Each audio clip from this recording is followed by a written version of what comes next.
Extra, extra, we're back with another entry. In part 1, we introduced the world's most disgusting cook. She got a lot of people sick and killed 3. She went by the name of Mary Mallon, aka Typhoid Mary. In part 2, we introduced the world's biggest sex trafficking pedophile, and she went by the name of Ghislaine Maxwell. In part 3, we introduced somebody that killed a lot of black people and is still killing them today. Her name was Margaret Sanger. The reason behind so many parts and introductions was to produce a series I call White Women, Impetus for Destruction. To make the cut, you just have to be a white female who's just as, if not more dangerous than your white male counterpart. Our next introduction is a woman named Carolyn Bryant Dunham. Her tongue is a two-edged sword. Yes, indeed. This lady is just another weapon of wickedness. Let's see how many lives she affected and what approach she took to do so. Emmett Till. Emmett Lewis Till was a 14-year-old African-American who was lynched in Mississippi in 1955 after being accused of offending a white woman in her family's grocery store. The brutality of his murder and the fact that his killers were acquitted drew attention to the long history of violent persecution of African Americans in the United States. Till posthumously became the icon of the civil rights movement. Till was born and raised in Chicago, Illinois. During summer vacation in August 1955, he was visiting relatives near Money in the Mississippi Delta region. He spoke to 21-year-old Carolyn Bryant, the white married proprietor of a small grocery store there. Although what happened at the store is a matter of dispute, Till was accused of flirting with or whistling at Bryant.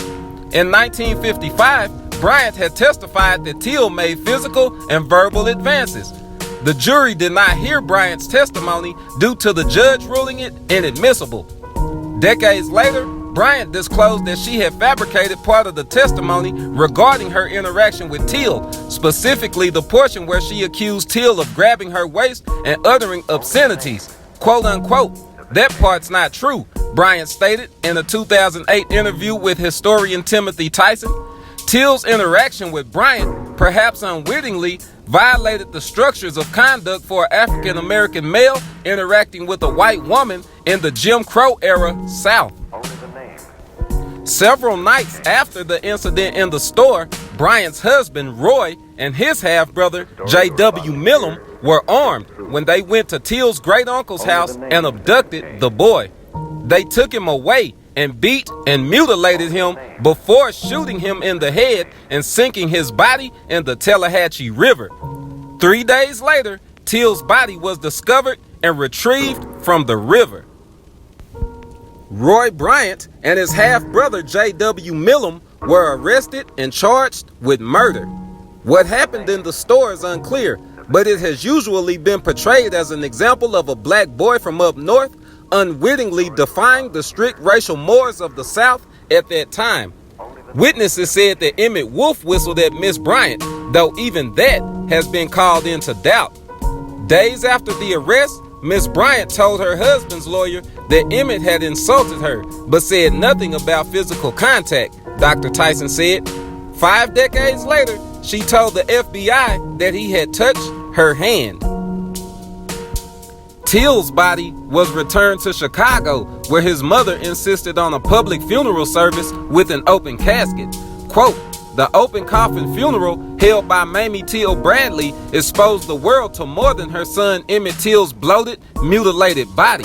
Her decision focused attention not only on the U.S. racism and the barbarism of lynching, but also on the limitations and vulnerabilities of American democracy." End quote.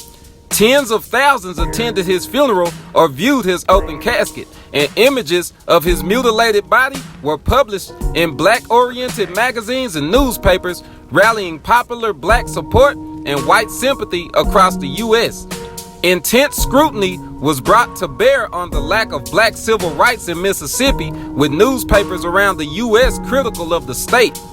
Although local newspapers and law enforcement officials initially decried the violence against Till and called for justice, they responded to national criticism by defending Mississippians, temporarily giving support to the killers. In September 1955, an all-white jury found Bryant and Millam not guilty of Till's kidnapping and murder. Protected against double jeopardy, the two men publicly admitted in a 1956 interview with Look magazine that they had killed Till. Till's murder was seen as a catalyst for the next phase of the civil rights movement.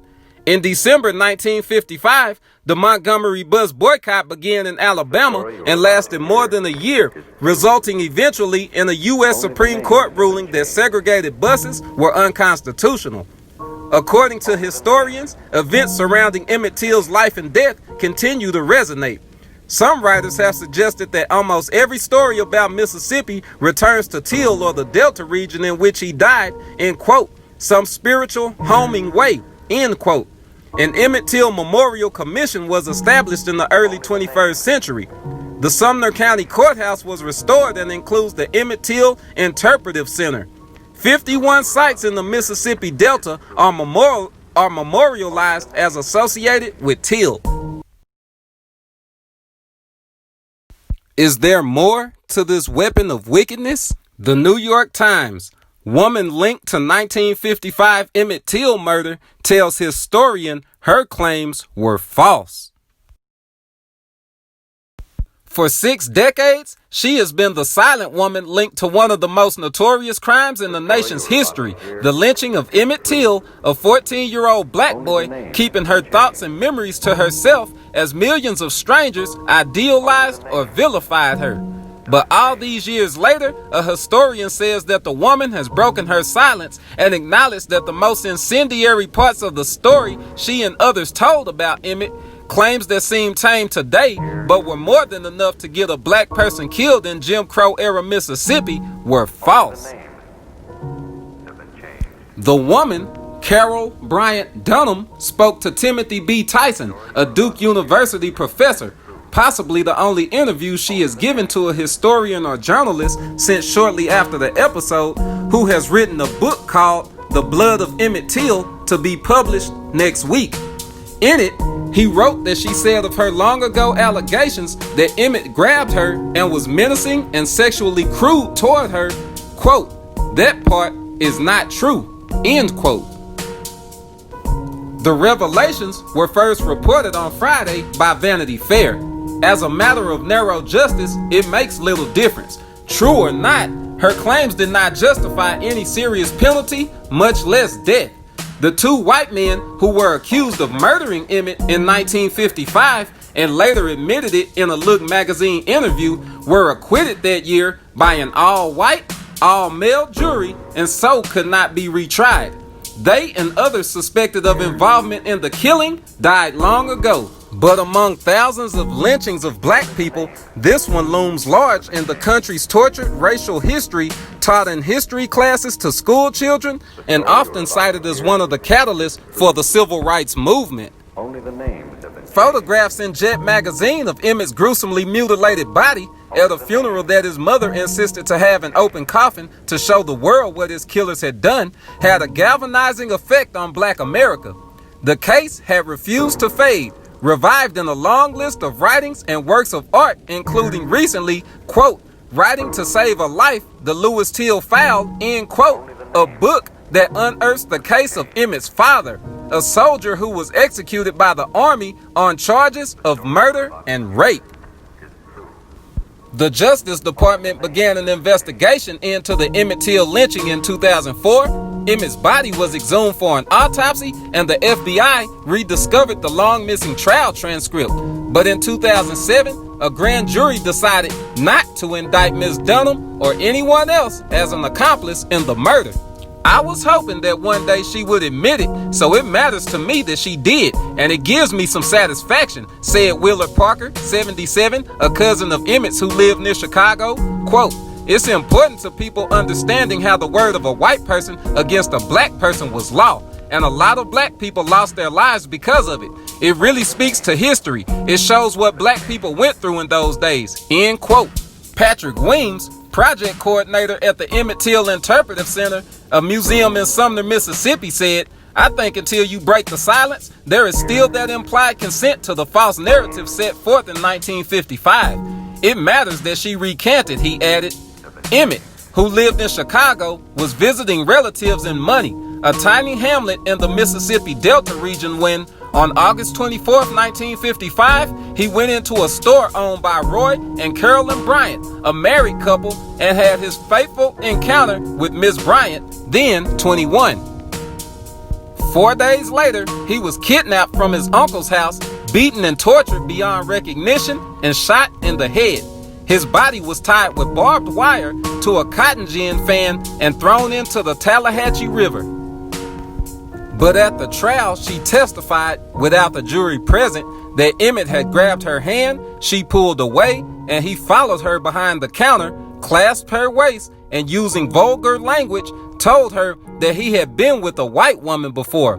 Quote, she said that wasn't true, but that she honestly doesn't remember exactly what did happen, end quote, Dr. Tyson said in an interview on Friday.